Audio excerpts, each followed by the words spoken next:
All right, here goes, everyone. Strap in. It's time to go in 3, 2, 1.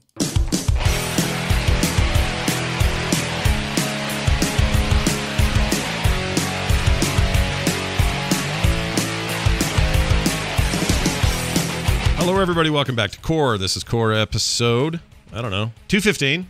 It's Wednesday, April 1st, 2020. Not really feeling in the mood for any April Fool's jokes.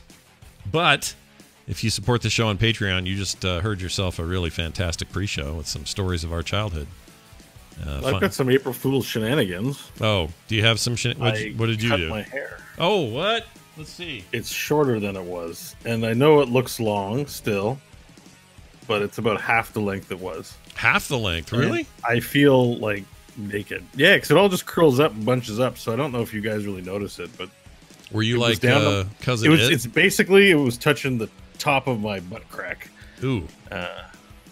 It's very, very long. Hair? No, I was fine there. The problem wasn't the length, it's the knots. I was combing constantly, or brushing constantly. Did you ever wake up? You ever wake up in the middle of the night just strangling on your own hair? That ever happened? Yes. Really? Wow. Not strangling, but just like, oh my god, what's got me? Ah, and just pulling the hair out from everywhere. Yeah, that would be hard. Do you brush it out every day like a lady? I usually tie it up. What ends up happening is if you wash it or in shower, get a wet, wash it, and then you don't take care of it after the shower. Yeah. And I'm a boy. I don't know if that's sexist or not, but like I take a shower and I'm out and dripping everywhere, barely toweled off and moving on with my life. Yeah. I don't do crimping or any sort of bathroom business. But what ends up happening is if you say you go to sleep, make the mistake of falling asleep, taking a nap on the couch after showering, which is a thing to do, your hair will knot. And they don't come out easy. At one point this summer, I had like a dread in the back that it took me 16 hours to untangle. Oh my lord! Really? I had my mom help a few hours and stuff, and I was like, no, I'll keep my hair long. But I trimmed it. That's freaking brutal, dude. I couldn't do it. I still have long hair, but it's just not epic. According to John, you also leave a bar of soap with a big weird fuzzy thing on it. Right, John? You know? No.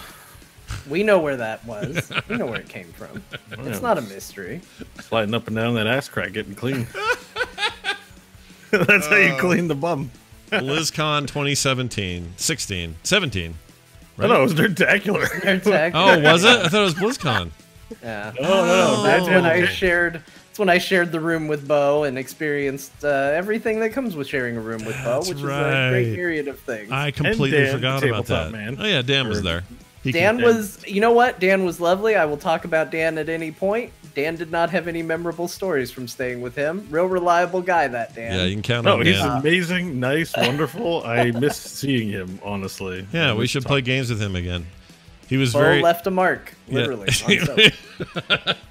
Well, leaving a mark is what we do here on Core. We're glad to be here. We're going to talk about games, gaming, and the things that have to do with those two things. So sit tight and enjoy. All right, let's start with a few things going on this week amid this coronavirus mess. April Fool's Day happened today, but I didn't notice near as much stuff as usual, and I think that's probably a good thing, right? I've noticed zero so far. Yeah, I think most people did the right thing and didn't do anything. Right. You know what I kept thinking, though? There's going to be some, I was talking about this morning on the show, there's got to be some social media manager somewhere at some company who back in January said, you know what, I'm going to queue this up so it happens on the day. I'll just schedule it here in TweetDeck or some, other corporate thing they're using to do their tweets. And they queued it all up to just blast out on the day and then forgot all about it. All this time came, bunch of stuff's happened since then. They may not even work there anymore. And then today, boom, automatically at midnight, some terrible idea ended up on the internet. Now, I don't know if that's actually true, if it did, but I just know somebody somewhere screwed up. Still waiting for someone to dress up as coronavirus and chase people on the street, because that's a kind of YouTube video, harassing people. It's a genre. You expect one of those who's the kid, like Logan Paul went to the Suicide Force. It was like, hey, dead people, man. Yep. Like there's some young person who's like, I know what I'll do, I'll dress up as coronavirus and jump out of bushes at people. It's that Logan Paul kid or his brother Jake, one of those two chuckleheads would do it. Those kids. And the fabric of our culture is richer for them. Yeah, I think not true at all. We're poorer for them, I think. Anyway, but it seemed pretty light. I didn't actually check the Blizzard stuff. Did anybody look at that? See? Yeah, they did some stuff. Yeah.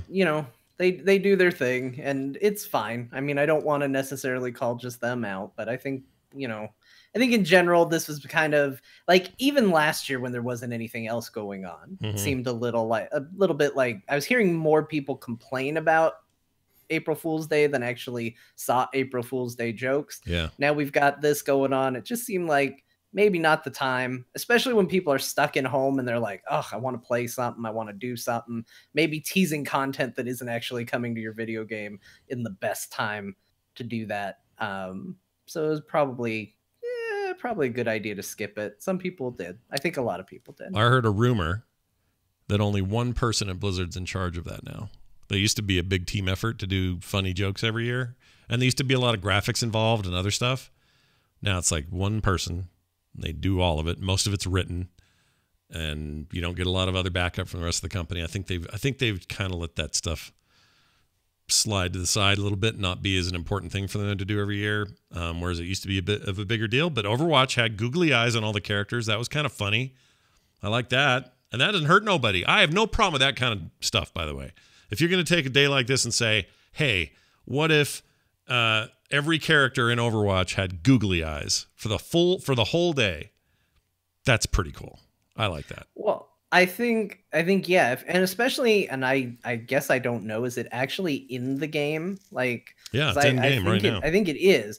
It's one thing when you actually put something in the game, because then you're kind of turning it into a mini holiday, right? Right. It's sort of like, oh, we're doing a big Christmas event or something, and it's just April Fool's Day is another event. Right. And I think that stuff's cool. I think that sort of thing is in the spirit of treating it like it's a holiday. I think maybe what's a little less fun is if you're like, hey, Mercy's in Heroes of the Storm, and then you just show a bunch of healers that are already in Heroes of the Storm with Mercy's head photoshopped on top of them, and you're like, ha ha ha, psych. It's like, yeah, I really would have liked some Heroes content, actually, because, I'm bored at home, stuck here, but thanks. I guess I didn't laugh at it. Open Bayou says, I didn't see if ThinkGeek did anything. ThinkGeek doesn't exist anymore. They're gone. They were gobbled up by GameStop and no longer exist in the form they were in. The website doesn't even take you there anymore. It takes you to GameStop. Yeah, like I like that maybe we're getting to an evolutionary period in the internet where we're knowing the difference between the two, that a silly in-game joke, like in gaming in particular, is fine. Just lying to people is not. I'm tired of that. Like, it's not funny to go, did you guys hear? Like your example. Here comes Mercy coming to Heroes of the Storm finally. Can't wait to see her in there. They're not doing that. But if they had done that, I would have been annoyed. No, they did do that. Oh, they did? This year they did? Yeah. Oh, I'm annoyed by that then. That's just a lie to me. Like, it's actually you could put Mercy in Heroes of the Storm. It's not an unheard of idea to figure out a way to do it. If they did actually do that, then that annoys me, because why bother? You're just making up a story that doesn't exist, and you're going to have some people who buy it, and then other people who make fun of those people. And at the end of the day, it wasn't really fun, but googly eyes on your characters, that's funny. That's cool. Yeah. You can go see that. You can log into the game and see it. And maybe that gets you to play a little more Overwatch. Yeah. I am actually surprised. I guess I should also clarify. I don't know if Blizzard did it, but somebody today, because we still have a lot of Heroes people on social media and stuff like that. Yeah. And I did see some of it get retweeted, clearly labeled as April Fools. So, some effort was made, but it's just, I don't know. It's just, again, I'm not saying it's anything they're doing that's what's the word I'm looking for? They're not doing anything with malice. Yeah. It's just a dumb lie. And I don't like those kinds of, they're not great jokes. Like, I like a funny joke.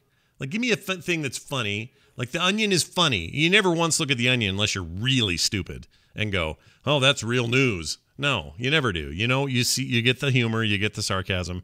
Like, find a way to do that. It's a fine line. It's hard to do. I don't think this is for everybody. But this year, it seemed like there were a lot less people. And I am still surprised how many people hadn't heard this week, because tonight's not the first time they hadn't heard ThinkGeek was gone. Everybody's like, what's going on with ThinkGeek? I'm like, when's the last time you went there? They have been gone for 3 years or something. I think it's because we all only went on April Fools. I mean, good point. That's a That's good the point. last time I went to ThinkGeek. Yeah, it's been a while for me.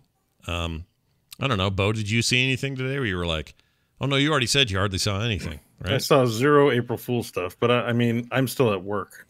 Oh, that's true.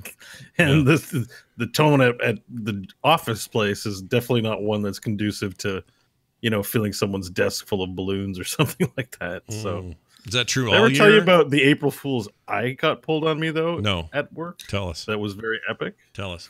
At an old job I used to work at, as a manager at a team of about 30 people that were working under me. And so April 1st comes along and I don't pay attention. So I show up to the office and no one shows up for work. Whoa. They don't call in sick. Call in sick, not call out sick. They didn't call in sick. And I was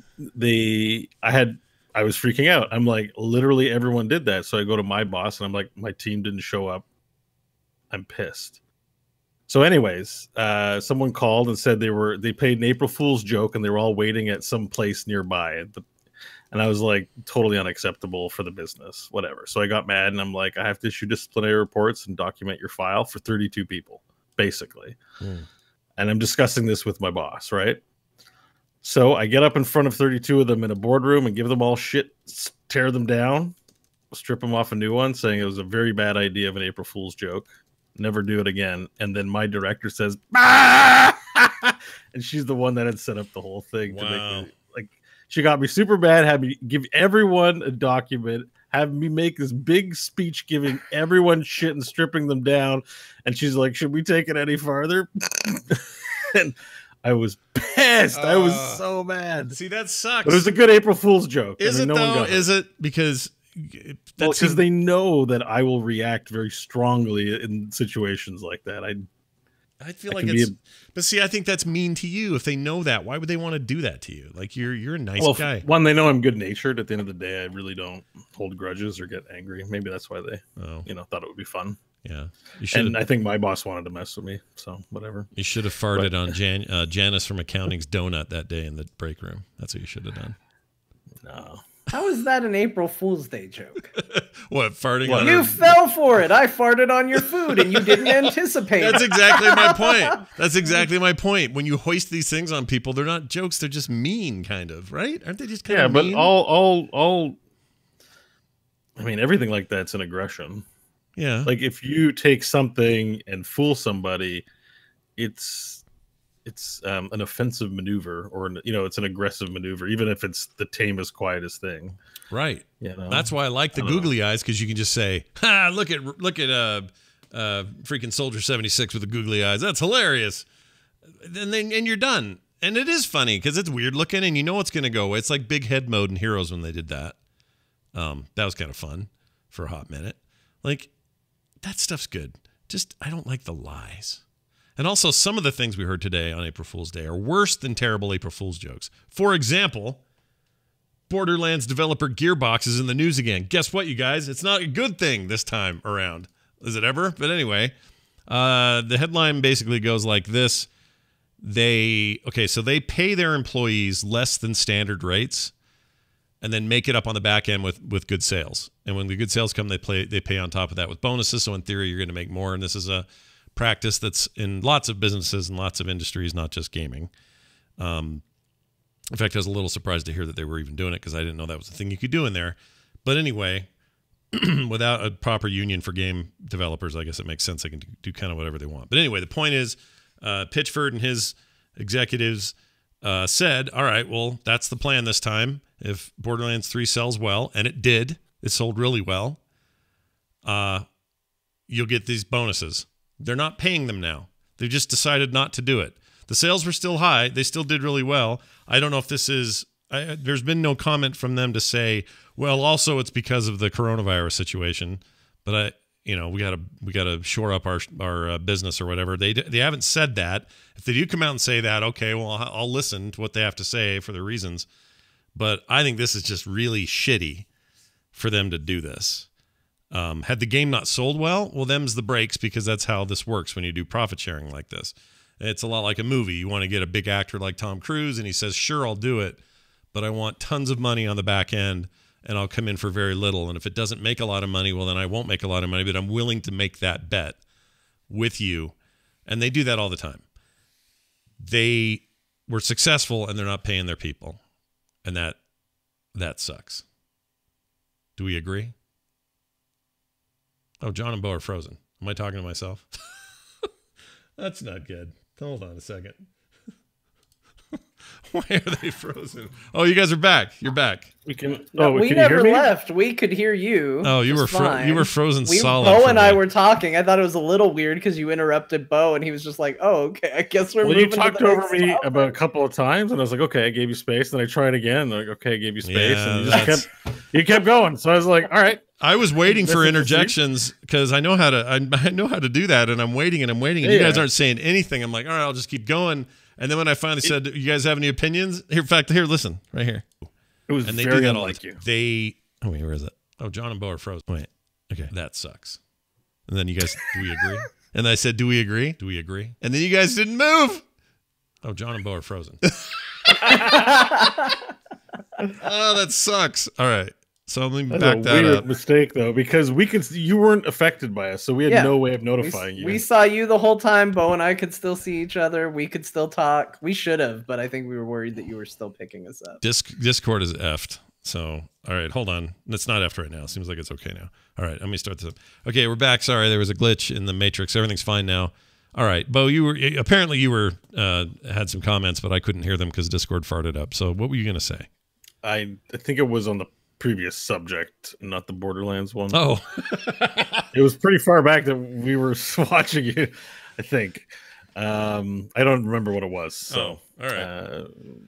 I bet it was amazing. Thanks, Discord. You did it again. but I was interested to hear that you had equivocally or unequivocally decided not to play Borderlands 3 because I don't think I can do it now. Pitchford is giving you the impression he's a proper penis. A proper penis. And you just don't like what the company represents, and the game's not that enticing that you're willing to set that aside. So you're just like, screw these guys. I mean, I played a lot of 2 and I really liked it, and I wanted 3, but there was all the weirdness before 3, and that soured me. So I was like, well, I'll wait for the Steam one then, I guess. And then I was fully intending to get that, but just nothing but bad news out of those guys. And then today this, and I'm like, I'm not buying their game. Like, that's bad. It definitely seems. It seems.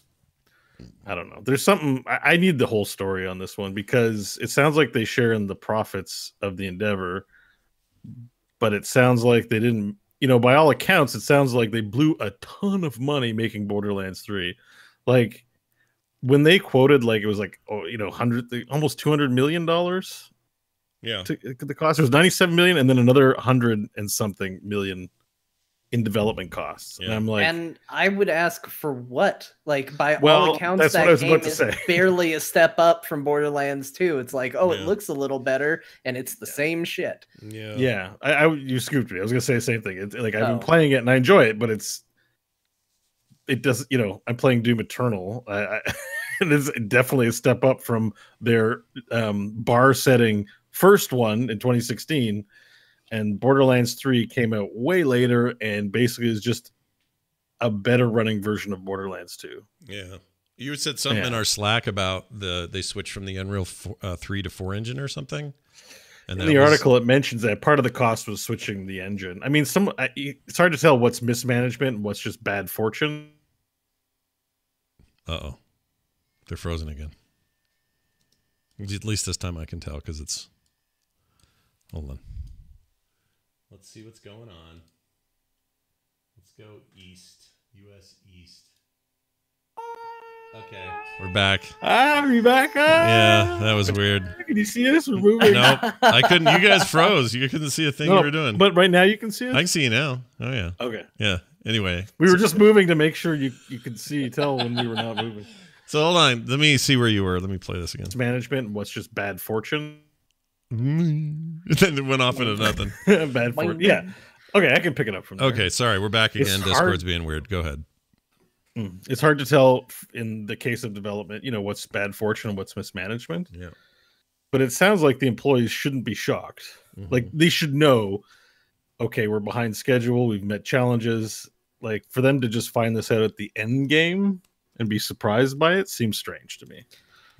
Which maybe makes me think that, because I mean, my curiosity, and Bo, you mentioned this when we were kind of chatting about it earlier, is what is their deal? Is their deal, you know, how is the company doing? And based on company revenue, are they paid off of that? Or is it on the game? If it's on the game and the company stunk it up for a year and they don't want to pay bonuses because of that, that's shitty.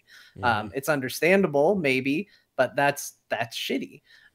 If it's, you know, they only share in the overall revenue of the company, and you got Pitchford dropping bowling balls through the ship constantly every time he gets on social media, you know, then it's unfortunate, sure, but you're kind of at the whims of who you have helming your ship, you know. And if you're going to have a chaotic element like that, that's basically a bad news generator, like, okay, you got to be prepared for that at least. Yeah.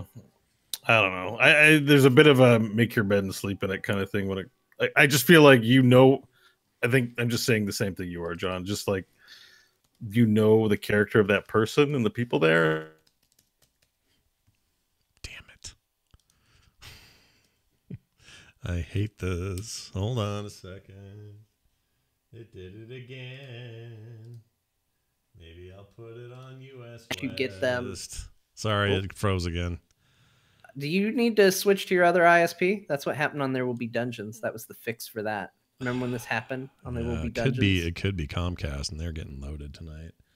Hold on. Hey, man, welcome to Comcast. Getting loaded tonight. Let's see. I got the sweet IPA. You want to try some? Oh, man. It's really obnoxious. I hate IPA talk so much. Why? What's wrong with IPA talk? Let me tell you. Let's see. Character of that person and the people there. Wait. You are, John. Just like, you know, the character of that person and the people there. That's hey, I got an idea. Why don't we just continue recording in this weird way and then give it to Smush Ups to fix post for us? What is his rate? Is it affordable? I don't know. Maybe $10. He could use we the can pro just bono. give him what we have and just say, make a show from this for us. And here's $10. Yeah. I asked where we were because I was like, well, man, I was in the middle of an impassioned speech and none of it was in there. We didn't get you at all. So, all right. That we glitched again, but we're back. But John was in the middle of a very impassioned speech. He wants to now pick up where he was. John, lay it on us. Well, no, I don't want to pick up where I was because nobody heard any of it. I want to pick up at the beginning again. Which is to say that, to Bo's point of knowing that there's a chaotic element in your company, the thing that stood out in the article to me that kind of makes me feel bad in spite of that is that by all accounts, they had previous successes and people had been able to buy houses off of just their bonus alone and things like that. And it was something that their own company bragged about, was this whole bonus program and bonus incentive. Was like, look at what we did for our employees. Look at how well we treat them. And so I think when you run around as a company and you tout that as a great thing, I think maybe there are people that go, well, yeah, sure, Randy's out there sinking the boat every chance he gets, but it seemed to work out before. Maybe it will work out again. Or if you find yourself in a toxic environment, sometimes you do the thing where you say, if I just power through this, I just got to get to this goalpost. You know, Randy's out there dropping porn at a medieval times. He's yelling at people. He's doing all the things he's going to do. But if I can just get to that bonus, it'll be worth all the blood, sweat, and tears I've put in. And I'll just do that. And then to go, well, sorry, guys, bonuses are going to be a lot smaller than anticipated. We're not doing it. Also, and he gets 12 million. Oh, yeah, he gets paid. And you know, there's all that sweet Epic Game Store money, you know, like not only was it a best-selling game, but they got some extra incentive cash to, you know, pay for things that they owe. If these don't they get a cut of that exclusivity money? Like they should, but if they're gonna take away these bonuses based on whatever arbitrary reason they're doing it, but he's getting his full 12 million or whatever it is he's taken out of this thing, which I'm sure is all contractual and it's fine. I mean, I know what I would do, because your company's not going to last very long if you keep doing this. I would take some of that money. You got all you need there, Pitchford, unless you got some weird thing on the side nobody knows about that's like bleeding you dry. I don't know, okay? but maybe, just maybe, take a little bit of that and do those people right. Like, this just feels wrong to me. It feels wrong on lots of levels. And it's not even a thing to blame on the freaking COVID-19 mess that we're in right now. The sales are done. The game sold really well, and it sold well again on Steam, and great on consoles. Like, there's no reason this needs to happen. Even if it was some arbitrary, like, well, it didn't quite reach this fake number we threw out there at the beginning. And despite the fact that Pitchford was online messing us up left and right, making our company less valuable in the eyes of people slowly and surely, eroding away at the goodwill, and it just didn't quite hit that number, like, F right off. That sucks. Oh, one of the shocking things as well, just to add on to that too. Sorry, the 140. So that was 90 million to develop the game, and it was 140 million to do the DLC. Ooh, what? Why? What? I think that's where their bread is buttered. Like, because Borderlands 2 had 4 major DLCs, about 10 or 20 skins, a few extra heroes, some smaller campaign content, some mini DLCs. It's an extensive bundle of product, like $200 to $300 worth of DLC at full price. Wow. So that's the plan, definitely, with Borderlands 3. But I just still find it shocking that they spent more on DLC than the base game. I don't understand how that works. That doesn't make sense to me. So if they did do that, that may be a whole other problem, a management problem or a priority problem or something. Because I guarantee you, the core chunk of your game should be what costs you the most. DLC should never... I mean, once in a while, DLC is amazing, like Blood and Wine for Witcher 3. By all accounts, some of the greatest DLC ever made. But that didn't cost as much as the Witcher 3 did to make. Like, something's wrong with them. Oh, and there goes the stream again. Damn it. Just keep printing money as long as we keep making Borderlands stuff. Let's do that ASAP. Mm-hmm. And then they made the pre-sequel. Remember the pre-sequel? Yeah, it was bad. It was terrible. I loved Borderlands 2 so much. My friend Crofton gifted it to me, saying, like, I know you love Borderlands 2. Here's the game. I played an hour. Yeah. It was bad. I don't know. I can't explain why. It just lacked all magic. Well, it's also they didn't make it. They subbed it out to an Australian team, which no knock on them. I don't know how Gearbox was to work with or whatever, but it wasn't great. But it took them too long to capitalize on the heat that they had. Yeah. And now that they've released this, it's like, okay, but their best game in between that window of 2 and 3 was a game they didn't make. They just licensed the IP out for Telltale to do that adventure game, and that was great. Yeah, Tales of Borderlands was really good. Oh my gosh, that was a good game. It was really good, but they didn't do it. So I think it's a squandering on their part. It really bums me out because by all accounts 3 is fine. It doesn't break any new rules really or change much, but it's, it's there and it does what it's supposed to do and does that pretty well. But I can't in good conscience buy it if they don't. No, I pre-ordered Duke Nukem Forever. Yeah, it was bad. I was excited about it. And like, looking back, bad. I'm like, what happened to me? Yeah. Why did that happen? It was a bad video game, and they could have delivered. I remember feeling some trepidation in 2015 when they were showing off Doom, the Doom, thing in 2016. And I remember thinking, oh, but you know what? You've done this before, and 3 was disappointing, and I don't know if you can do this. Can you really bring this back in a way that's meaningful? And they totally did. So it's possible. It can totally work. But the development hell that Duke Nukem was in for so long, I just don't know how you ever deliver on that damn thing. I think it depends on the talent you have on your team too. I mean, it's art, right? Like, there are probably different tiers of workers in the game development business when it comes to design at a high level. I mean, that's why Hideo Kojima is a thing, right? Right. So maybe, that studio is going downhill. They're not attracting good talent, and the products they put out, And I don't just mean art talent. I mean, like, all the talents, all the disciplines, engineering, networking, like all those, all require some level of artistry, even for coding and stuff. And I would argue even leadership. That's where the problem is, in my opinion. Sure. There's weird leadership going on. You don't think do you think Randy Pitchford played an April Fool's joke this year? I mean, he probably put on a magic show. Yeah. And then left a porn-filled USB drive at a restaurant somewhere. Yeah, then went to Medieval Times to celebrate. Which he's not supposed to do. You did it again, Randy, you magic bastard. He's supposed to be self-isolating, and he's leaving porn sticks at the restaurant again. No, I don't know. I don't know what he's doing or thinking, but I don't know. Maybe we'll get some good news out of this and they'll fix their mess. I would hope. If you want to read all about it, Kotaku's got the big scoop as they usually do. Oh yeah, we should cite sources. This came from Jason Schreier at Kotaku. Yeah, that dude. This is what he does. He breaks open these big messy messies and in video games. And there are going to be some people that don't like that at all. They think that those guys shouldn't be focused on trying to find the controversies. But some of this stuff I think is good to get in the sunlight a little bit. All right. Employees that have rights. How dare they print such filth? See, it's the age-old argument. It's been going on since the 1800s, since the printing press was invented. All right, Bo and John both conquered at Doom Eternal. It is now my chance and your chance, chat room, if you want to participate in this, to ask them anything. I actually have some questions. Bo, let's start with you. Yeah. Better than Doom 2016? For Doom Eternal. Sorry, which game? I missed the game. Doom Eternal.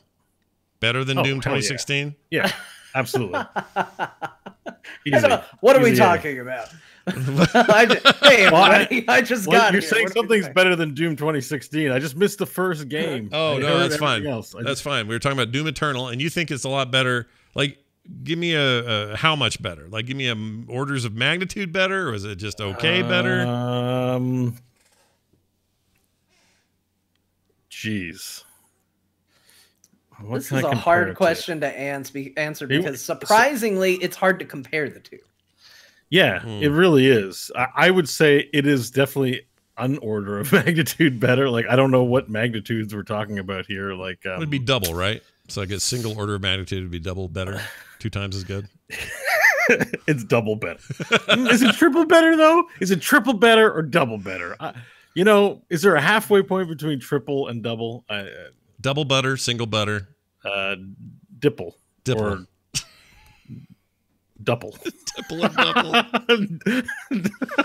Wow. Double. It's double better. Got it. No, seriously, like, this is me just being extreme in my enthusiasm. It's miles better. It's not a sequel. It's like the story is a continuation of the story, and if you want to say sequel, fine. But it really does. It's new game. It's a different. Is it a still pre-sequel? the same, but it's just so they've just perfected it. They took the same game and made it better. New engine, same principles, but more options. But so much better that it's hard to compare them as a game. If that makes sense. Let me ask you this. The only thing that slowed me down on it, and I'll get into more of what I played this week, which has kind of distracted me from Doom a little bit. I'm a little put off by the crank up in difficulty. Now, a lot of Doom players are going to be like, well, that's great because that's what we want from our Doom game. We want this thing to get harder and harder every time they do a new one. But I feel like it was a little off-putting how hard it is, and also how long those missions are. Do you think is that a me thing? Okay, so it depends on your approach to Doom. Doom can be the kind of game, I think, where you just play the campaign and then you're done. Or it can be the kind of game that you're playing over and over again, which I'm on my 4th or 5th playthrough right now. Yeah. And you get better at the game. So when I first played the game on the 3rd tier of difficulty, Hurt Me Plenty, I think it is. Yeah. The middle one, or Ultra Violence. Oh, okay. I think it's not Nightmares. There's 4 tiers, so I'm on 3 of 4. Okay. And when I first played that game, it was really hard. There was stuff that challenged me, that killed me, and now I'm playing on Nightmare, and it's no problem. I'm like, I can handle that. Oh wow. There's Nightmare is super hard. Don't get me wrong, but the game's difficulty is not one where, as you increase difficulty, it's just simply, punishing, games that are just like, it's a slog because it's hard, or it's just so brutal. Mm-hmm. There's a sense of learning that once you learn how to defeat a monster efficiently, then you can do it quickly. And then as the difficulties get harder, they don't have deeper health pools. Mm-hmm. It's just the game's more lethal, and they do things like lead, like the imps. They'll shoot ahead of you, and you're like, what's he doing? Missing? You're like, ow, it hit me. And I'm like, oh, I lead targets. The AI is leading me. Like, it's anticipating where I'm going to run. I love that. But it doesn't take more shots to kill anything. So all the techniques you learn in the earlier difficulties for dispatching foes still work in this version of Doom. I don't know about the other Doom. So I'm able to play on a less difficult mode, get good at dispatching it, and then do the next tier and feel challenged but not overwhelmed. So if you want to start on the easiest, I think that's cool, because as you play more, you'll get better at the harder difficulties. That being said, Doom may not be the kind of game, you want to play the campaign once or twice, do a little bit of end game stuff, and then be done with it. But there's something fun about playing it still, and I'm getting better at it. So I'm playing on Nightmare now, whereas I was scared to death of playing on Nightmare. Now there's techniques. Weapon swapping is a big one. Mm-hmm. So there's a and if you're playing Doom and you don't know about this, but you've watched some of the speed runs and don't watch what they do, you can bind Arbalest to E, and you can do whatever you want at key bindings. This is what I'm doing, but you Arbalest to E, Super Shotgun to Q, and to X bind your rocket launcher. And basically, since there's no reload mechanic in the game, every shot on a low frequency, a low rate of fire gun has a cooldown. Just like WoW, it's a global cooldown. You shoot the Arbalest, you got to wait a second, 2 seconds. Right. So you will wait less time if you weapon switch before shooting. So you shoot the Arbalest, you get the upgrade in the Praetor suit to switch weapons. Then you switch immediately to Super Shotgun. You can fire it right away. Now, while you've switched to the weapon, the Arbalest is still on cooldown. So you go Arbalest, Super Shotgun, Rocket Launcher, Arbalest, Super Shotgun, Rocket Launcher. Everything just gets mowed down. But it's hard to do because you got to jump and dodge all the crap that's happening. So, and weapon swapping is encouraged by it. It's not an exploit. It's part of the technique of getting better at the game. Fascinating stuff. So, like right now, I'm playing on Nightmare, practicing my weapon swapping on the super guns, because the super guns can also falter, which when that big bad guy can kill you in 2 shots because you're on the hardest difficulty, he doesn't shoot at you because you're weapon swapping, and you're using weapons that can falter the big guys. So there's a level of nuance to the game that I grew to appreciate because of in particular that speedrunner Bite Me. I really like that guy. He's very nice, and he holds the world record for speedrunning Doom without exploits, the full 100% sort of deal. And I'm playing on Nightmare, and I didn't think I was going to, but I've been working my way towards it, and I've started yesterday, and I'm up to the Arc Center, and it's hard. I've died 7 or 8 times now. But if you want an interesting challenge that is like hardcore mode, but you can play on any difficulty level, Extra Life mode is awesome. So you play the game where it's permadeath, but I've learned there are about 50 extra lives in the whole campaign. Okay. So I ended the campaign with about 37 extra lives, and it saves it and stuff like that. So there are different ways to play that aren't hard, that are still challenging. So when you run out of extra lives and die, it's game over, permadeath. But there's so many lives there that you can do it and still feel like you've accomplished some kind of challenge. It's great. The package they released, there's more I want in it, but it's very good. And The other thing I'll just throw in here for difficulty, Scott, that you might enjoy is that so you can't cheat when you're on your forward progression as far as getting through the game. If you haven't beaten a level, you can't run that level with cheat codes active. But what you can do is you can go back to old missions and run them with cheat codes. So you can theoretically, if you're just like, I'm just not loving the difficulty, you can go back and play that first mission with infinite ammo and infinite onslaught mode and just rack up extra lives, and then go to your current playthrough. And while you won't have infinite ammo and, all these buffs active, you will have all those extra lives. Or when you get to the challenges to power up your weapons, for example, the Super Shotgun, once you unlock the perks and then complete the objective, instead of just firing that harpoon out that pulls you towards an enemy, it fires out a flaming harpoon and gives you armor whenever you do it. That is now unlocked permanently in your progress, even though you went and unlocked it on some infinite ammo mode on a different stage. So you can toy with the difficulty in that way as well. Okay, let me ask you this.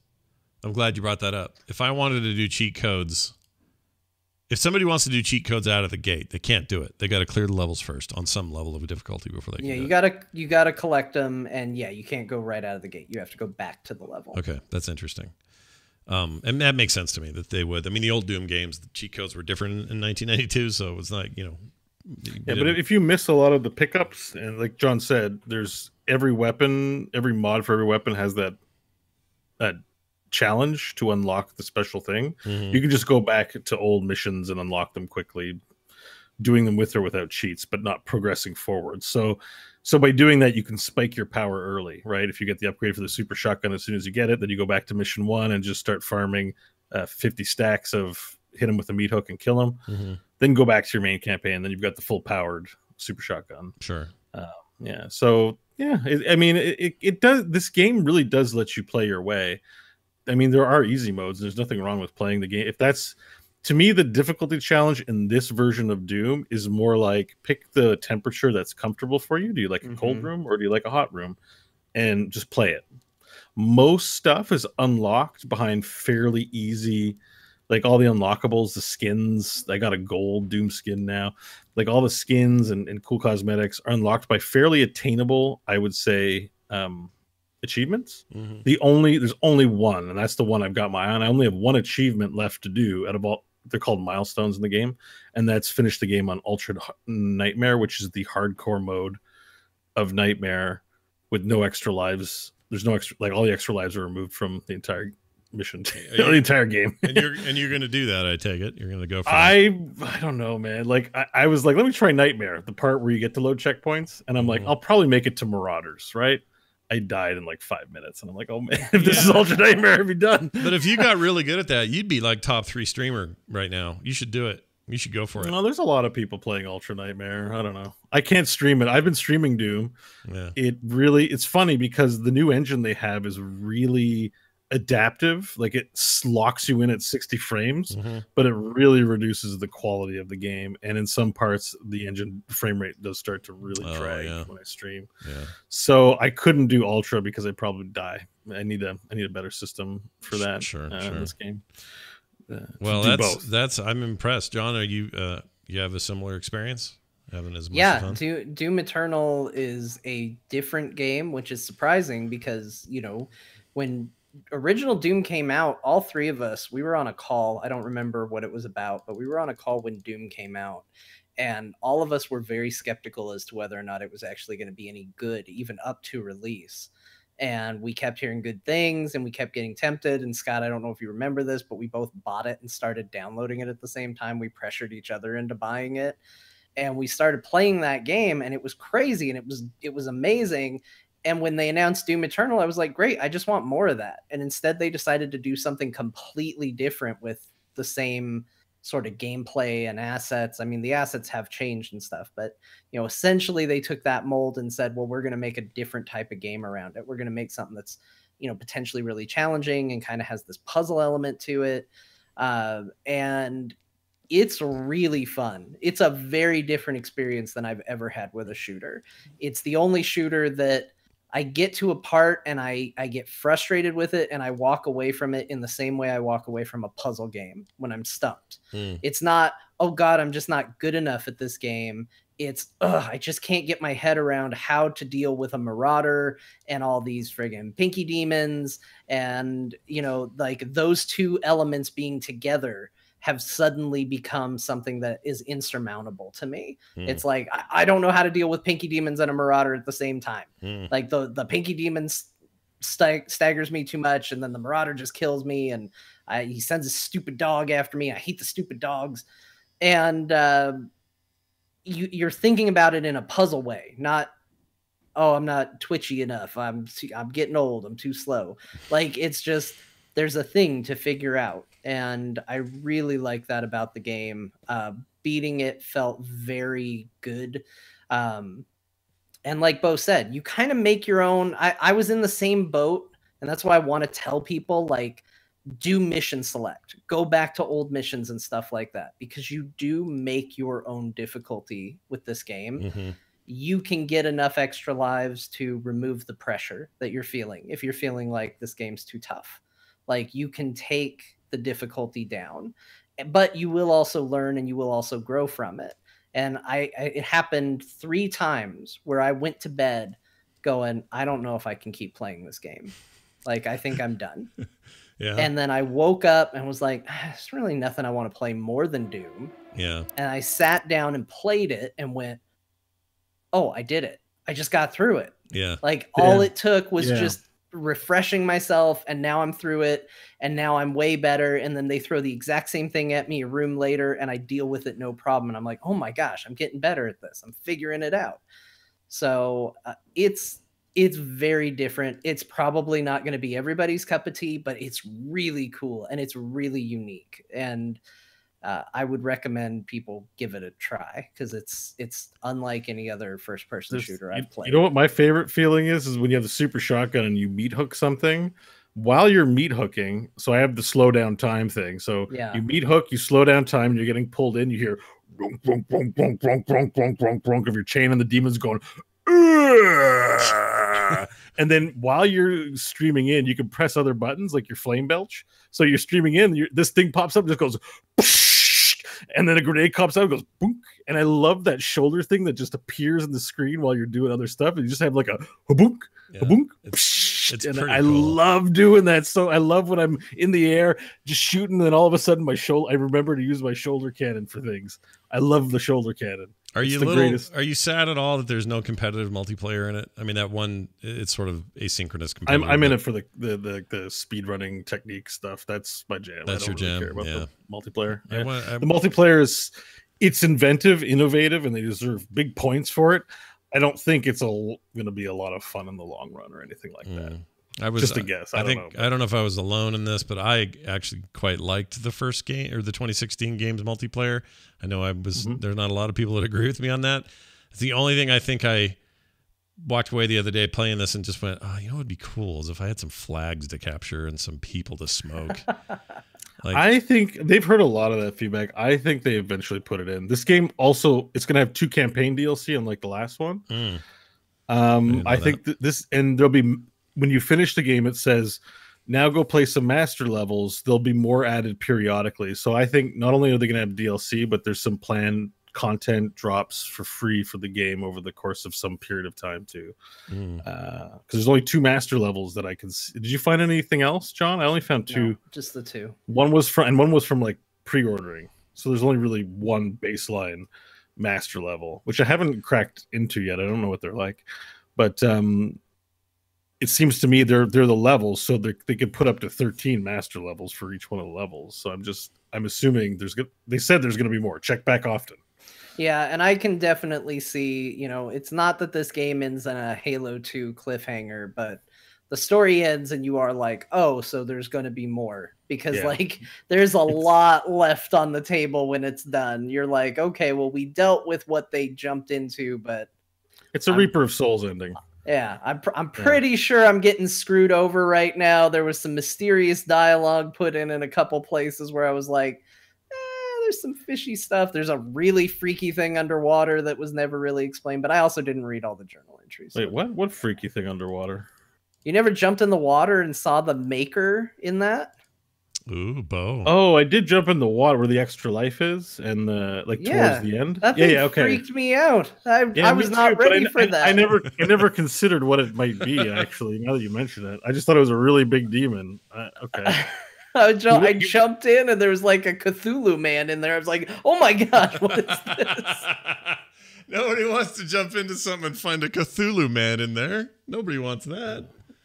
Well, that's great. That's interesting. I didn't make that connection. I'm glad you guys love it. It makes me happy. And I also really like it. I just feel shitty at it. And I need to just keep at it. Play it, honestly, think of it this way. Play it on easy, maybe the easiest difficulty. Maybe you'll never play it again. Yeah. But maybe you'll be like, that was fun. I'm going to crank it up to the next difficulty level and see what happens. That's how like John described it perfectly. You're like, man, I suck at this. And you go to bed, and next day you're just like, oh, I did it. I don't suck at this. That happens so rarely in life. Like when you start, let's say you're a gas attendant, and you're like, man, you're really bad at pouring gas, right? You just spill it all over the place. You charge the wrong amounts. Then one day you wake up and you're able to be a gas attendant. Yeah. You're just like, this is easy. You serve 10 customers in 5 minutes. You're like, put the gas in, take the money, put the gas in, take the money. Is this based on something that did you used to be a gas attendant or something? No, I just grabbed the first job I got. Oh. I wanted to be a gas attendant when I was a kid, though. You know, when you're like, what do you want to be grow up, Billy? Oh, yeah. We all wanted I wanted to be a gas attendant. Yeah. I wanted to be. My parents were like, where did we go wrong? I had the same thing. I wanted to paint houses or something dumb. Like, Well, painting houses so is fine. Don't get me wrong. It's not what I mean, but I shouldn't say it was dumb. Go ahead. I'll just get emails. There must be a reason why you want to paint houses. Gas Attendant for me is I like to watch before digital. There used to be the old sort of turning numbers and I was mesmerized. Like I loved it so much that I wanted to work there. Weird. I want to be a gas attendant, not because I was into gas or being an attendant, but because the numbers moving were amazing. But guess what? Gaming happened. Yeah. And gaming does numbers way better than the gas station industry. That's funny though, because that's the source. It's a similar source to what you love about gaming. That's funny because the numbers are going there up. Was when you were a kid, there's something magical about gas stations. Like I also was obsessed with the rotating number dials, and then the other thing was, and this is actually held through most of my life. Even though eventually, you realize it's not quite the way you're romanticizing it, which is I was like, no, this is like a way station to the world. Everybody passes through here. All their stories, all their lives, every interesting thing going on passes through this point and stops here briefly. This is amazing. And I was like, just like the Citadel in Mass Effect. Everybody goes to the Citadel. Right? This was the thoughts of like 7-year-old John, like, yeah, way station to the world. This is great. And then I'm you impressed think about it and you're like, John. people just fill up their tank with gas here and then they drive away. Yeah. And they rob it a lot. Yeah, gets robbed a lot. There's jerky there. Yeah, it's good stuff. Yeah, but why did you want to paint houses? There must have been a reason. I think a similar thing. I was fascinated with the fact that there was a color under there, and then you came along, and just by moving goop around, you changed it. You covered it. And then there was also this idea that there was still that color underneath. And it would always be there. You'd never know because yellow is now the color on the outside. But inside, there was a weird pink. And nobody knew about it. I bet you in Egyptian times, you might love burying treasure, making those tombs and stuff. Probably, yeah. The secret, there's a secret underneath all painting. Yeah, everything's got something sneaky inside. And that's how I felt about it. So that's why I think as kids you see the fantastical in very benign things, and I think the gas station. Also, I love the smell of gas. So that's if I wanted to work at a gas station, it would be because I want to huff on gas all day. Who doesn't love the smell of gas? Oh my god, it's so good. My dad was a mechanic, so there's the familial smell to it all, and engine grease and all that. So. Oh man, and then scaring you upstairs with a cutout cardboard thing. All the things that makes me think of Dad. Old Dad and his tricks. All right. Let's see. What else? Oh, an important announcement here before we get to the other games we're playing this week. John has agreed to be my wingman, my handler, if you will. Your handler, your whisperer. For my playthrough of Resident Evil 3, the remaster, which is coming out in, a week? No, not a week. It's coming out in a couple days. I think this Friday. Night. Right. Yeah. So this Friday it comes out. We're not streaming it Friday. We're going to stream it the following Tuesday, just for schedules. And John and I at, what did we say? 5 p.m. Pacific. So 6 p.m. my time. Yep. On Tuesday. So that's Mountain Time. So 5 p.m. Pacific, 6 p.m. Mountain, 7 p.m. Middletown. What's that called? Central. And then Middletown, USA. And then in whatever Eastern is, 8 p.m. 8 p.m. John is gonna watch me, help me, play along with me as I play that game, and you might hear such hits as. Hold on. Let's. Do I have it here? Oh no! Brace your ears, John. Yeah, you might hear such memorable hits as. So who knows? That might happen. It's still bad. I pulled the headphones off. It was still bad. It touches you in your spine or something.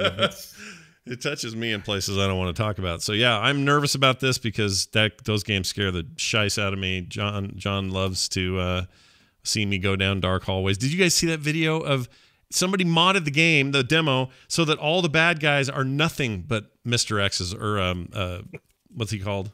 Nemesis's.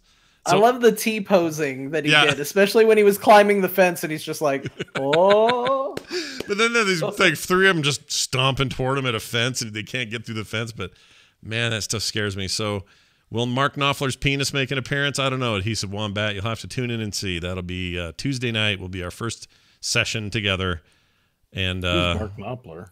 Oh, it's a long story. I said something really dumb once. Here, you know what? I'll share it with you because what episode of TMS is it on? I did do it on TMS, but also I think I just have it here. Let's see. Let me see if I can find it. Oh, Jamie might not know where this is. I can't find it, but basically I got in a really scary situation in one of the horror games I played, and I yelled, "Mark Knopfler's penis!" And I don't remember saying it. I don't remember saying it at all. Now I need to see this. Yeah, I don't remember saying it. So I don't remember what game that would have been.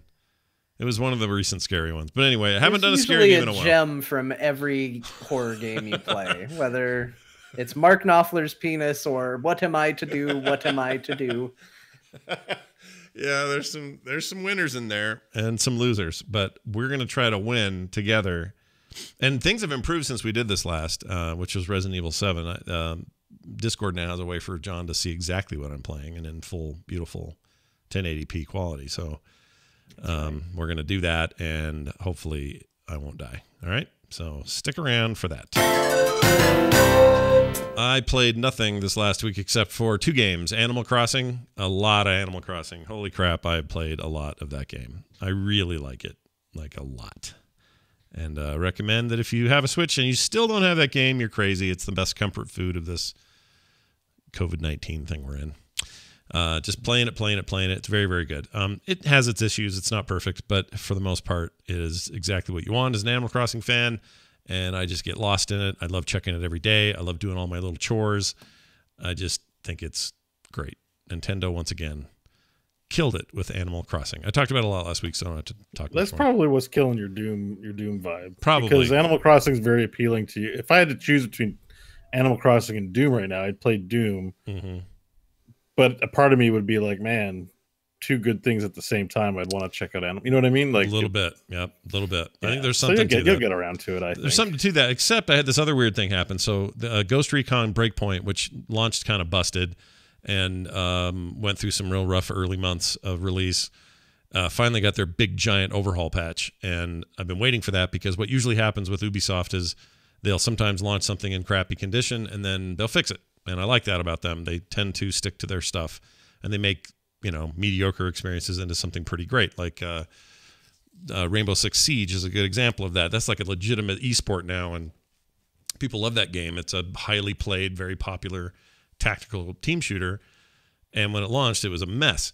Same thing for that For Honor game. It was a poop fire when it launched, and now people love that thing. Like, it's in really great shape. So I have a lot of faith in them as a publisher, and the developers who make these things, I tend to think that they'll fix stuff. I wish it would launch really great, but sometimes they launch poopy and they I just stuttered through poopy and did like 3 P's. Poopy. Poopy. Monster. Poopy kill.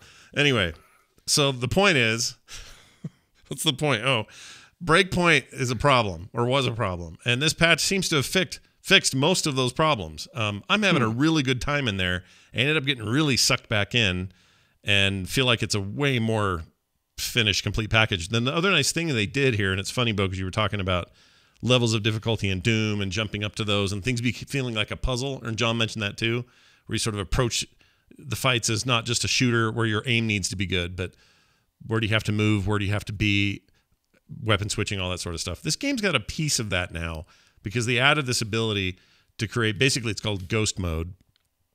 And you can tweak it incrementally or altogether, but basically you can have a game where it gets rid of all of the all the gun leveling. So like getting gun loot is no longer like color coded and have their own gear scores and stuff like that. You can still play that way if you want to, but you can turn that off.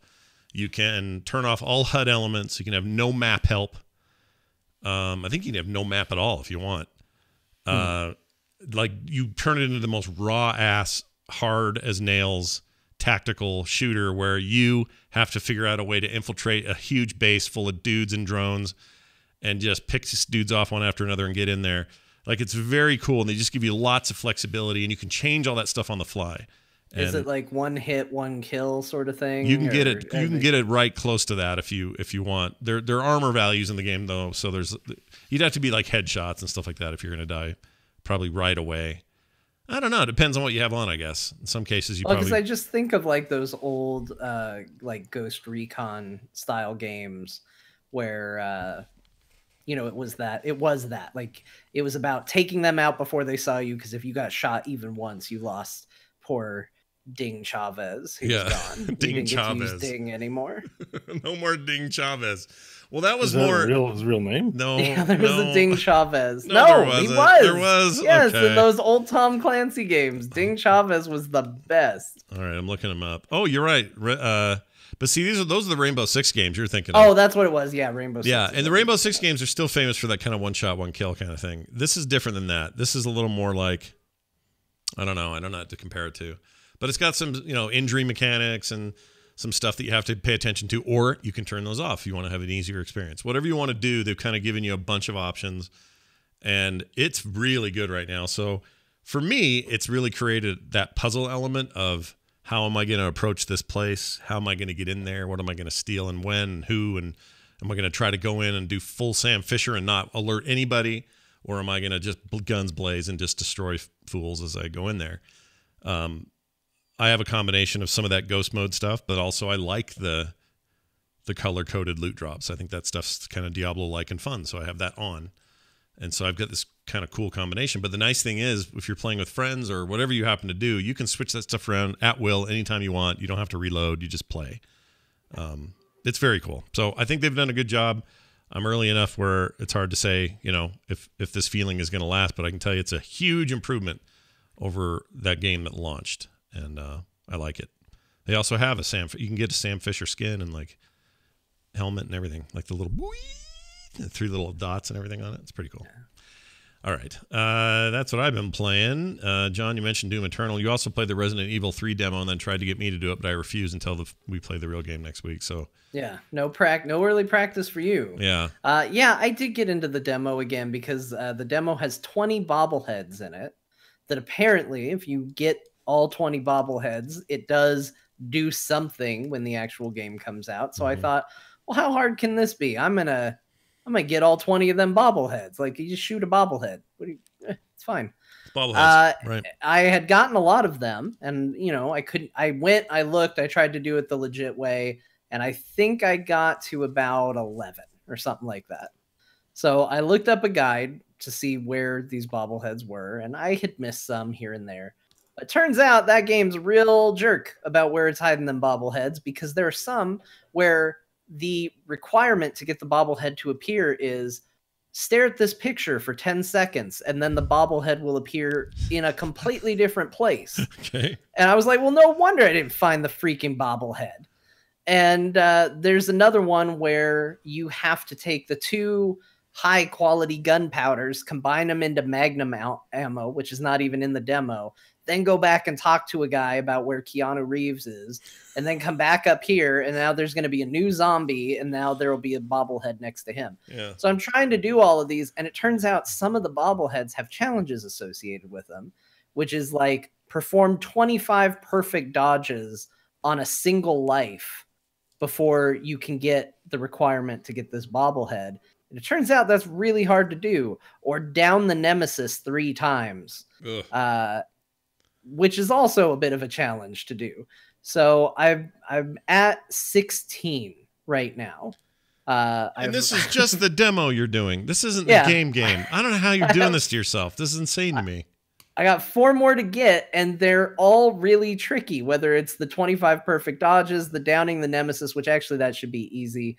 But one of the hardest ones is one of the bobbleheads is down the last alley of the demo, which once you go a certain distance down the alley, you spawn a cutscene and the demo ends. So you have to get far enough to where you don't start the cutscene, aim, and then shoot it just before the ending of the demo.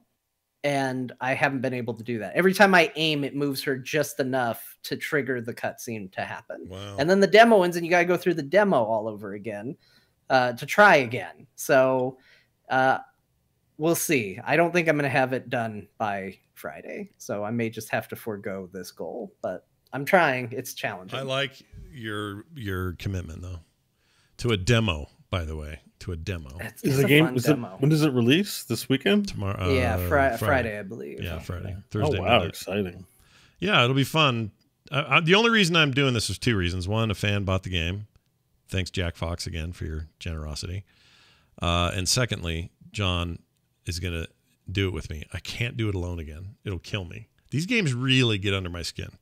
So I need someone there who knows I'm supposed to go right while I'm having a freaking meltdown.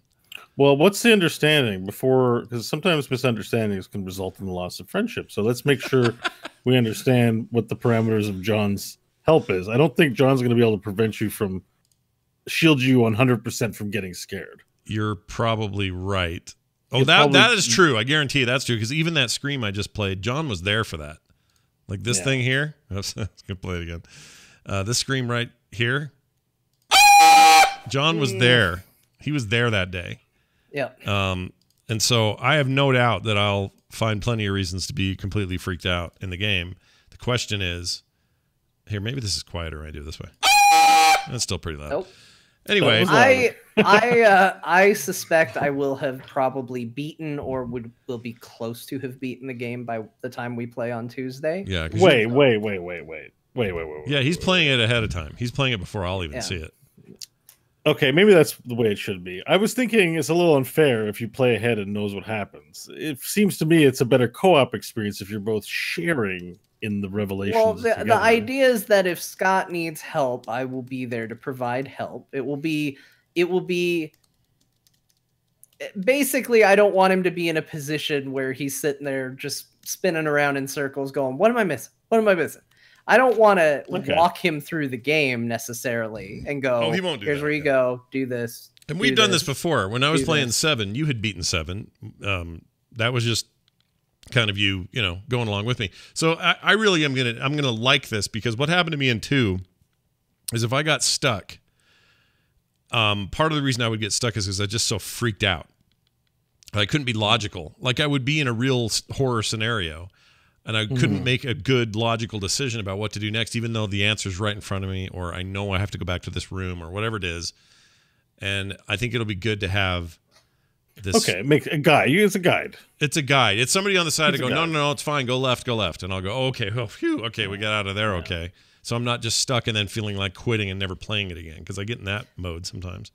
But yeah, if you go back and watch Scott beating Resident Evil 2, I'm sorry, reaching the halfway point of Resident Evil 2, there's a moment where he's sitting there complaining about how he's almost dead Yeah. while standing directly next to a green herb. And he's like, what do they want me to do about it? What am I supposed to do about it? what am I to do? What am I to do? Exactly. See, that's the problem. I don't have to. Good point. Point well taken. I think I was because there's a part of me that's like, oh, you're playing games together. You should enjoy. It's like you watch Star Wars already, and you're watching it with someone else. It's better if you can watch it together if possible. At Sure. the same time. And if you're, but I should that's make, not what you guys are trying to accomplish. So I got it. and if you're, if you're ever around on a Tuesday night and you're like, oh, I want to go add to the mayhem, you can always pop in there too. Yeah, I will not be helpful. All right. Cool. I mean, John is a blessed angel. yeah, I don't believe in playing scary games and not being fully scared by them because you have a friend nearby. But I don't look down at anybody who does that. Here- But I can't be that knight in shining armor that John is. here's what John sounds like when something scary happens in a game. He goes, oh, like that. Here's what I do. That's the difference between us. That right there is the difference. I scream. I'm somewhere in the middle because I get freaked out at Doom. I don't think anything happened on stream, but I might just go like, oh shit, like just Yeah. really grumbling maybe. Yeah, I get it. And Doom has its moments, man. If I never see another Marauder again, I'd be happy. I know that's not going to happen, but It's not so much that the game is scary; it's just that it's tense. Yeah. Like I may wind up in a hospital. yeah, I think that's about right. Chat room thinks I got it right with my impression of It John. was a good impression. Yep. You're Yeah. not wrong. It's very good. he's he's just too chill. He's a hardened man. He's got I don't know what the difference is, but for whatever reason, I'm a giant puss, and I just can't do this stuff. We got a forever. hardened man and a giant puss. Yep, You a know hardened what happens man, next? giant puss. What? Wait Find for out part what 3. happens when we put the two of those together on Tuesday at 5 p.m. Pacific. Oh Lord! All right, so Bo, we've talked a lot about Doom Eternal. Do you have time for anything else, or has that been your life? That's been 24/7. It's basically Doom Eternal and in COVID land. That's pretty much been my two preoccupations. Mm. That being said, I do have one community shout out to give. Oh, let's do I'm it. going to give it now, even because, as you know, as regular listeners know, I've been chronicling my journey to a PS4 over the past couple of weeks. Because I won't do anything as simple as just put down the money and buy it, but drag it out into this long narrative yarn. Sure. Anyways, listener of the show, Mr. Goodman, Tanner was kind Goodman. enough- He's awesome. Greatest guy in the world. Tanner Goodman. Yep. was kind enough to say, hey, I've got an extra PS4. And I'm like, really? You don't have to send me your PS4. And he's like, no, I got like 3 of them. And I'm like, if you really want to, I'd be a very happy person. Yeah. And so he's going to send it. So I just So like to give him cool. a formal thank you. Yeah. You are the salt of the earth. Yeah. And That's a good Sorry, thing. That's a good thing, Tanner. Just so you know, that's not like a weird. I was thinking, wait, maybe is it? It's not like a totem pole where it's the reverse, right? You know, you see your top man on a totem pole, Yeah. but actually the most important person on the totem pole is on the bottom. Yeah. So someone says you're the top man on the totem pole, they're either ignorant or they're unintentionally dissing you. But anyways, so I don't know if salt of the earth is not one of those things where it sounds like a compliment, but it's really I think it still is. Diss? I think salt of the earth is still like you're a good regular Joe Reliable, like you're the foundation. You're the bedrock. it comes of from this something whole though. thing. Salt used to be valuable. Like, Is- no one cares about salt, but I think salt used to be valuable. Man. Is which that what why it I is think- when they refer to that? I always think thought it was so. like salt of the earth meant you're. I think kingdoms went to war over salt, Right. and people died for salt. That's the kind of thing you'd take baby Jesus if you had it readily. I could have that completely wrong. I have it stuck in my head somewhere. But anyways, I missed that part. What'd you say, John? I don't know what he said. It's Something dumb. about baby Jesus. I said it's the kind of thing you'd take to baby Jesus if you had it readily available. Oh, Mm. salt. Because he liked salt. Is that the thing? I I don't know. know they brought him weird gifts. They did, just- but it was frankincense and myrrh, not salt that I know of. Was there? No, I'm not saying. Anyway, it's fine. We're really getting hung All up that on to what say, the wise Mr. men brought Jesus. Tanner Goodman is awesome, and he's sending me a PlayStation 4. And that there may be delays with mail. I may not be playing Final Fantasy VII Remake on April 10th, but I'll be very happy to be playing it in April when the PS4 It was a arrives. very, And very kind gesture. So Tanner, very kind, and I mean it's a whole PlayStation 4. This thing's like $400 Yeah. Canadian. he could have sent So- a fake one to you, and he didn't. He sent Very you a real one. grateful. I haven't gotten it yet. That could be an April Fool's Day.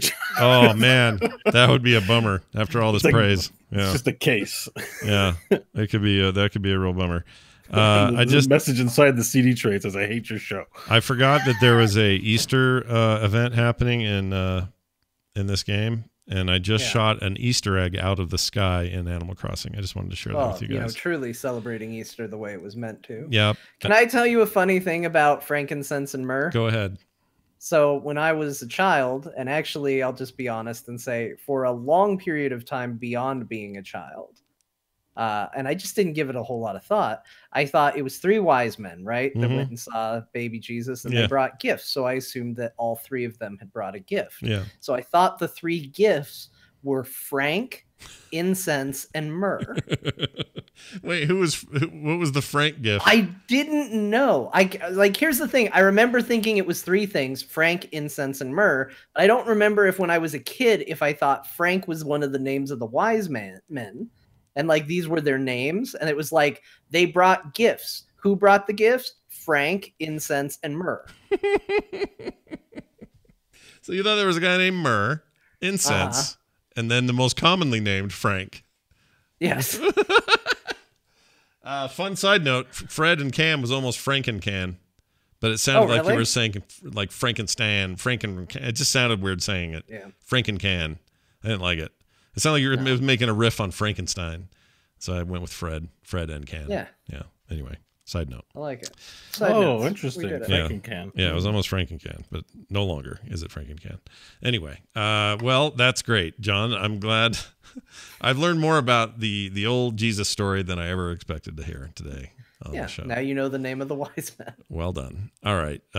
Before we do an email, well, actually, I'm going to play this. That's a good question. We're going to play a mashup by Jamie. He does the TMS mashups as well. He really has taken a a shine to Core lately and likes some of the dumb stuff we say. So he put this together. Let's take a listen. John, please turn up your microphone. Turn up your microphone, you piece of shit. You could take a giant poop on my chest. What? Like, I'm so hot for it. I need to play it. So. Yeah, look, if you have an erection for longer than 4 days, get that game and play it. Everyone just goes to Mrs. Tiggy Winkles and says, "Oh, cool stuff. Let's go online and buy it." It's Titty Winkles, or what's her name? Sorry. Titty Winkles. Titty Winkles is still open, Scott. Okay, I was good. just going to say, Titty Winkles might be a cool NPC name. I'm Titty Winkle. I'm Titty Winkle. I don't understand why you have to talk so loud. You've got a microphone. It's really a good old lady. It's a very When good old I lady. was doing podcasting, we talked into a can, and we only had one listener. Is it supposed to be like a turtle mouth? Like how they got all those rows of teeth? I don't Like a turtle know. mouth in an eyeball? I don't know. Alien vagina, for all I know. I don't know what it is. Can I get you a 400-pound Baconator butthole expressor, whatever? And I'm like, no, I know what I want. It wasn't that. Wait, can I recap? A 400-pound Baconator butthole with espresso butter? Did I get that order right, sir? You know, if they have that, maybe I do want it. I kind of want it. I want to know what espresso butter is. I don't know either. I don't know either. I think if John buys it, he can mail you the figure as a lend. Just till I get my jollies with it. As a loaner. Yeah.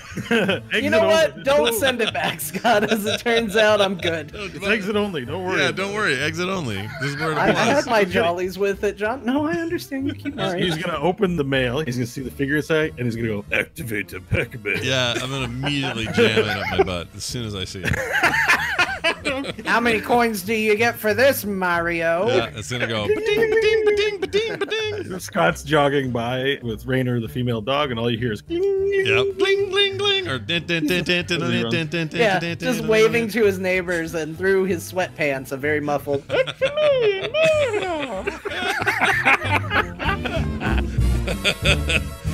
See, look at the stuff you miss when you don't listen to or when you don't support us on our Patreon, because a lot of that was Patreon stuff. See. The real naughty bits happen before the show. Oh yeah, without fail. Well, that's not true. Never mind. Is that not true? I thought about a few things and realized that was wrong. Well, that one time where you taught me all about what was it? Waifus or whatever. That was Let's not go back there. that was late in the show, so sometimes it happens late in the show. I mean, I'm always ready with a new thing. There was something I was going to share with you guys that we never got around to. What was on it? the steamer conversation, but it's over. It's past. Oh, the steamer I'm conversation? just saying it could have got worse. If there was a scale of how bad it was, there was definitely a worse level. Which is so. That's the story of the internet. You just described the internet. Yeah, that's the internet. It's Rule We're of 37. the internet. We're part of the internet. We are of it. I'm literally made of internet. Yeah, that's all I am anymore these days. All right, let's read a quick email. This came to us from Trevor Payne. He's from St. George, Utah. That's south of me by about 4.5 hours. I love it down there. He says this: "Hello, Scott. I've enjoyed your work for many years and inspired me to try something new and put my own creations out into the world. I am from good old Utah. I grew up in the Provo area, and I've lived the past 10 years in St. George. My cousin and I grew up with a love and passion for games. Talking about games was so much fun, or even more so than playing them. Fast forward 20-ish years, and we've started a podcast called The Nintendo Show. We share Nintendo-related news, topics, and game discussions. It is in its infancy and has been an incredibly fun experience. We feel that we are learning so much along the way. It would be an honor if you would give it a listen. And if you enjoy it, would like to collaborate, cross-promote, or even just give us a shout-out, we'd be incredibly honored." I wrote him back and said, "What show would you like it on?" He says, "I don't know. How about Core?" And I said, "Okay." So I'm doing it now. Go check out The Nintendo Show by Trevor Payne. It's available now wherever you get your podcasts. And I actually really like the name of his show. Yeah, I do too. I used to. This is the thing I like to do. When I did the Diablo show, it was the same idea. It's like, I'm just going to call it what it is, man. Yeah, just name it. Here's a fun full circle story for you. We just got an email from a listener starting their first ever podcast, their journey into this experience. And just before all this, Bo was talking about getting a PS4 from one Tanner Goodman, who is the person who did the very first podcast I ever recorded. Whoa, is that true? Yep. What? Very first show I ever did was one of Tanner's shows. I was Oh. I was a guest on that. So Wow. What show? Yeah, what was it it was called? called Arcanum of Azeroth. All right. A WoW Awesome. thing. I didn't know that. That's awesome. Okay. Well, look, we've come full circle, everybody. We're all connected. What were you doing on the show? What was the The shit. Were they- What was I think I was Were the you- person who talked about how to get achievements. I don't know. The whole idea was like we would talk. One person would talk about how to get mounts. One person would talk about how to get pets. One person would talk about how to get achievements. I can't remember which one I was, but I was one of those three. You were one of Oh, those so guys. you were regular. I was regular, yeah. Oh, I thought you were gay. Okay, cool. Well, nice. I didn't know that And at all. now, Yeah. And now Sorry, here we interrupted are. you, And now, Scott. I keep- and now that led to you getting a PS4 somehow. this is amazing. Thank you, John, and thank you, Tanner, for being incredible people. That's very nice. I'm so excited for you to get that because now you have no reason not to play that game. You can just play Spider-Man. it. Yeah. Oh, and Spider-Man, dude. Spider-Man. Do I have the disc version of that? No. Spider-Man. If I had the disc Sapuder version, Man. I would totally lend you that game if I had it. but- Activate the Sapuda Man. Sapuda Man. I only have it on.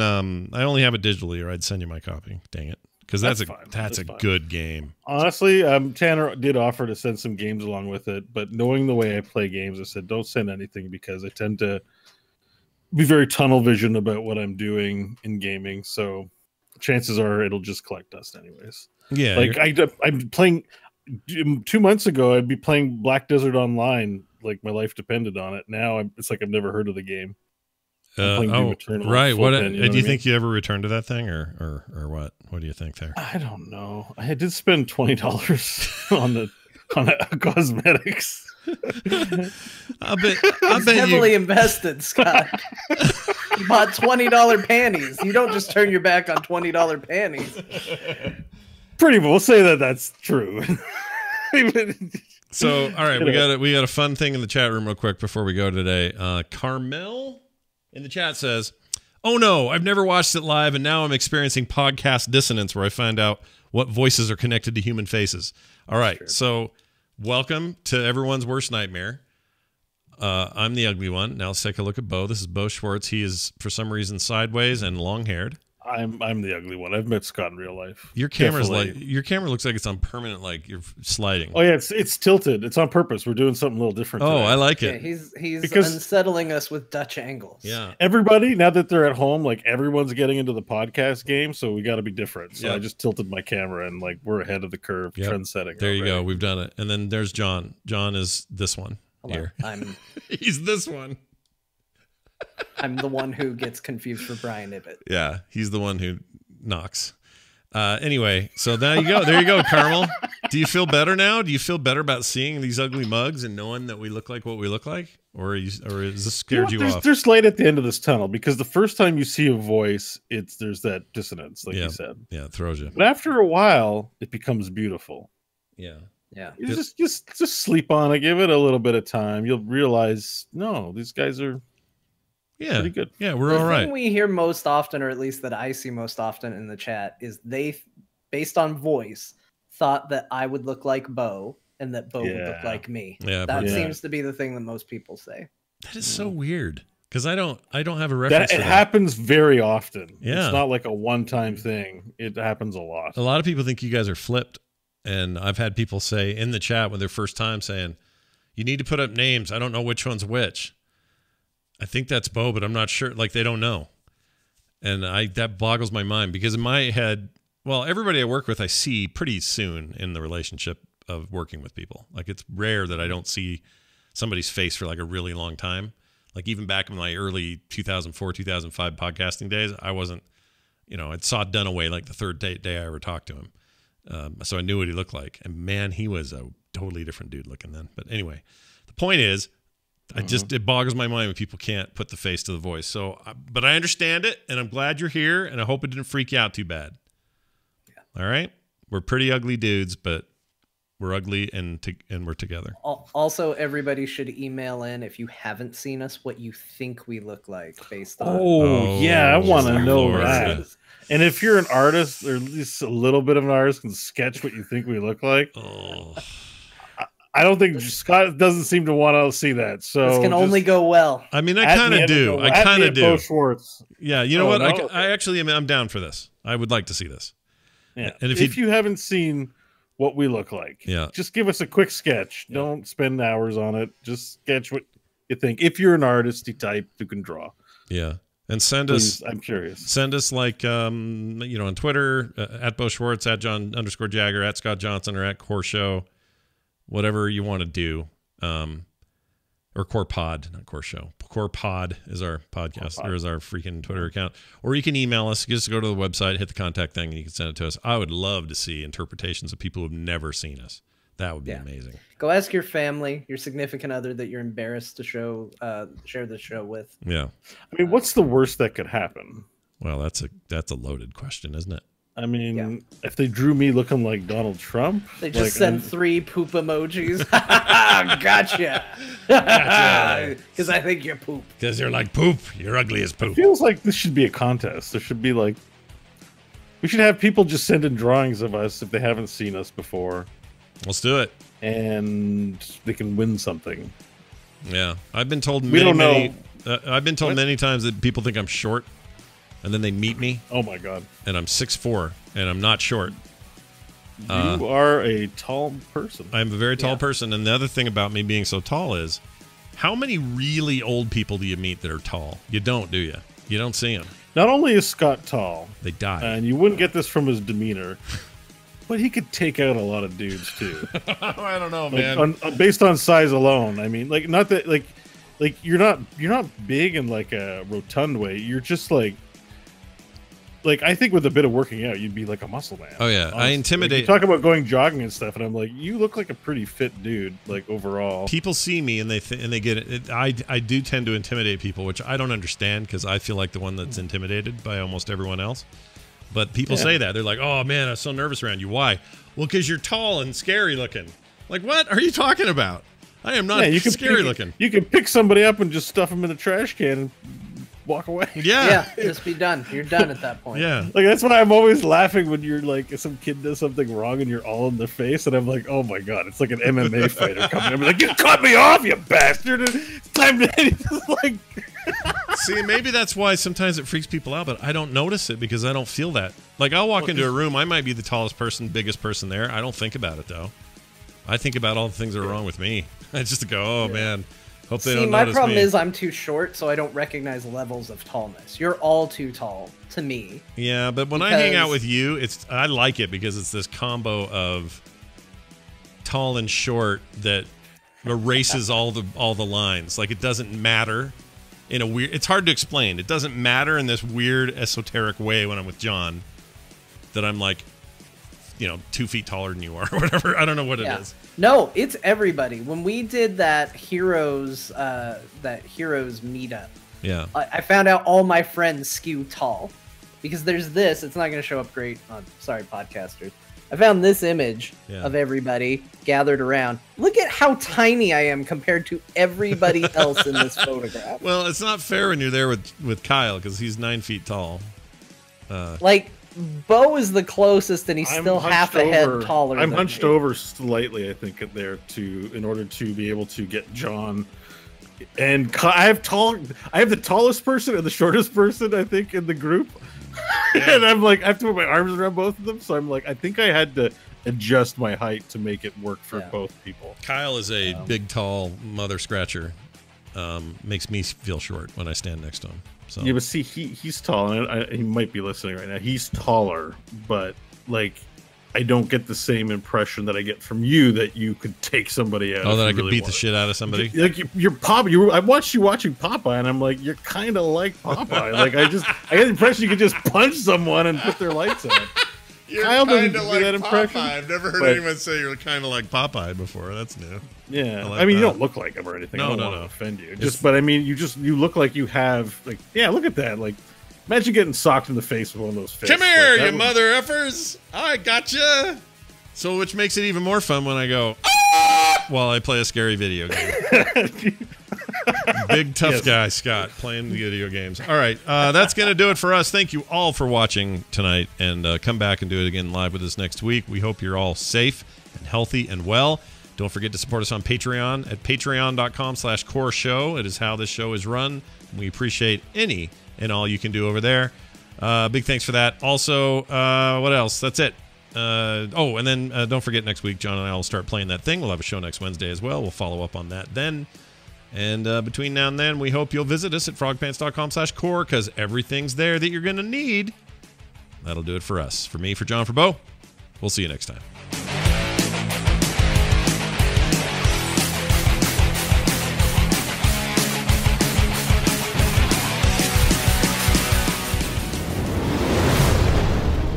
This show is part of the Frog Pants Network.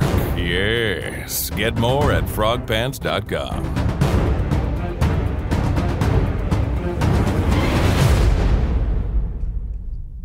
Yeah. Well, that's a great show, everyone. It was good. We did it. It was really good. And John, I have a question for you about your stream on Tuesday. Oh, okay. Do you wear earplugs? No. Any protective gear while you're working with Scott? Nope. You perhaps should consider some. Isn't that here? I'll help it. Well, Here's how we'll make it lower. Here we go.